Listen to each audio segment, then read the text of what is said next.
कलियुगामध्ये परमेश्वराजवळ जर पोचायचं असेल तर एकमेव साधन म्हणजे नामस्मरण. ओम श्री स्वामी समर्थ हे जेव्हा आपण नामस्मरण जेव्हा जपायला सुरुवात करतो तर जप नाही, एक मोठा तप होऊन जातो. आणि एक मोठा तप झाल्यानंतर रामायण आणि महाभारत पण घडलेलं आहे. आता एक छोटीशी घटना सांगतो. माझे काही मित्र एक मेडिक्लेम ऑफिसेसमध्ये त्यांचं एक युनिट आहे. मेडिक्लेमचं एक मोठी कंपनी आहे. मागचं वर्ष बोलतो एकदम घाणेरडं गेलं. बोलतो सर 11 लाखाचा बिझनेस, आम्ही 11 का 10 लाखाचा बिझनेस, आमचं टार्गेट मोठं होतं. बोलतो आम्हाला चांगला बिझनेस मोठ्या प्रमाणात करायचा आहे, तुम्ही काहीतरी सुचवा. मी म्हटलं माझ्याकडे स्वामींच्या नामस्मरणाशिवाय काही सुचवण्यासारखं नाहीच.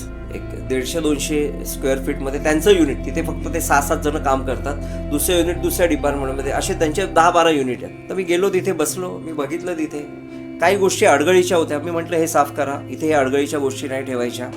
इथे म्हटलं मस्त गणपतीची फ्रेम लावायची. सकाळी तुम्ही कोणीही आल्यानंतर तुमच्या 7 जणांपैकी 7ही जणांनी गणपतीला नमस्कार केल्याशिवाय तुम्ही त्या जागेवर बसायचं नाही कामाला. आणि जेव्हा जेव्हा तुम्हाला वेळ मिळेल तुमच्या कामाच्या आवडीनिवडीमध्ये सवडीमध्ये जे काही त्यावेळेस तुमचं नामस्मरण चालू ठेवायचं. आज जवळजवळ मला असं वाटतं त्यांना गायडन्स करून, त्यांना सगळं हे करून 3-3.5 महिने झाले.